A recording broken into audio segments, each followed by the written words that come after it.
Bonjour à tous. En 2026, la cybersécurité, c'est l'un des secteurs qui recrute le plus en France, avec des milliers de postes non pourvus, des salaires intéressants et une demande qui explose. Sauf que quand tu veux te lancer, t'as aucune idée par où commencer, les ressources sont éparpillées et il y en a beaucoup. Les conseils contradictoires et personne ne te donne une feuille de route claire. C'est exactement ce qu'on va faire aujourd'hui. Dans cette première partie, on va voir que dans la cybersécurité, on a trois grandes branches qui sont trois, on va dire, spécialités dans la cybersécurité. Première chose, la cyber, c'est pas un seul métier, hein. On va, par exemple, l'offensif, c'est tout ce qui est pentest, red team, bug bounty. Donc là, tu te mets à la place d'un attaquant, tu cherches des failles avant les vrais hackers.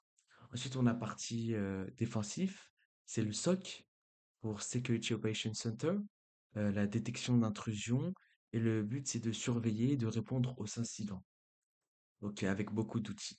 Et après, on a aussi la troisième grande branche dans la cybersécurité, c'est tout simplement la gouvernance. Donc, la gouvernance, c'est tout ce qui est souvent lié au risque, à la conformité. C'est plus juridique et organisationnel, avec euh, des réglementations, etc. Déjà, il faut savoir que peu importe la branche que tu choisis, il faut avoir des bases pour que tu puisses réussir, quelle que soit la branche que tu choisis. Et c'est indispensable. Par exemple, Linux, c'est vraiment l'incontournable. La majorité des outils de sécurité tournent sous Linux. Tu dois être à l'aise avec un terminal, savoir naviguer dans les fichiers, manipuler des permissions, comprendre les processus. Ça, c'est vraiment un point essentiel. C'est vraiment les trois avec le réseau et Python. Le réseau, faut connaître les bases, au moins les bases, c'est vraiment essentiel. Tout ce qui est TCP/IP, les protocoles DNS, HTTP, les ports. Parce que si tu ne comprends pas comment les données circulent sur le réseau, tu peux même pas comprendre comment tu peux les compromettre, comment tu peux compromettre certains systèmes, ou comment tu vas défendre si tu n'as aucune idée de comment ça fonctionne. Et la programmation, le Python.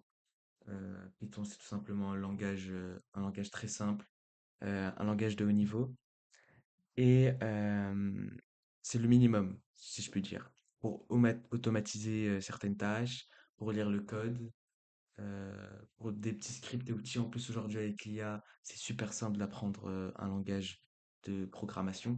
Et donc ça, c'est vraiment, si tu apprends ces trois bases-là, tu es vraiment bien parti. Ensuite, c'est bien la théorie, mais un petit peu de pratique quand même. Ou du moins, je vais vous donner quelques ressources super importantes et vous verrez que tout le monde vous en parle. Euh, c'est la bonne nouvelle, tu peux apprendre gratuitement. Prayacme, par exemple, c'est la meilleure plateforme pour débuter. Tu as des parcours guidés, des machines virtuelles préconfigurées.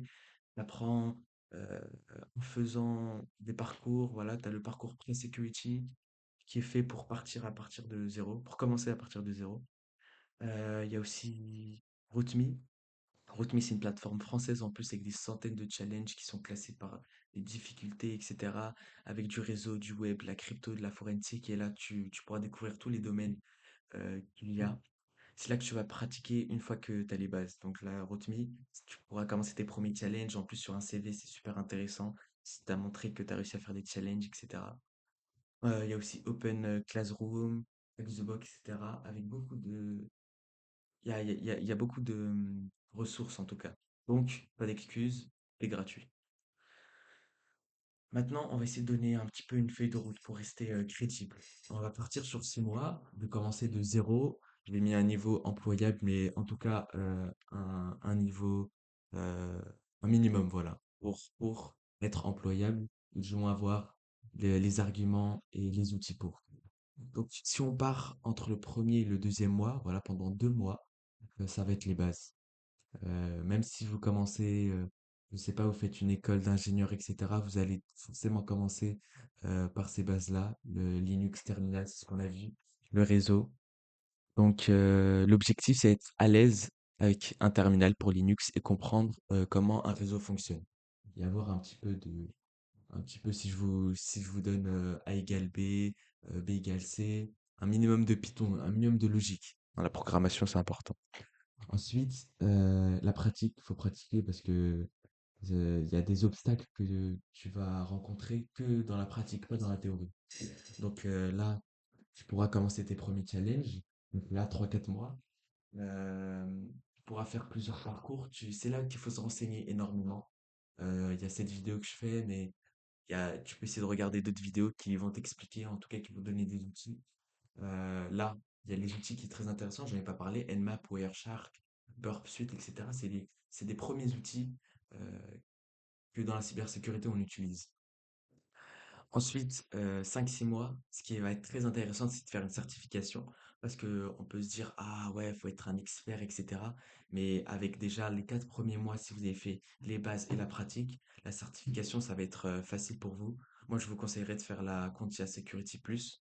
Elle coûte entre 400 et 500 euros, mais c'est un vrai plus. Sur un vrai CV, on peut vous employer juste parce que vous avez la certification, alors que d'autres candidats ne l'ont pas. Voilà. Le but, c'est de décrocher cette certif.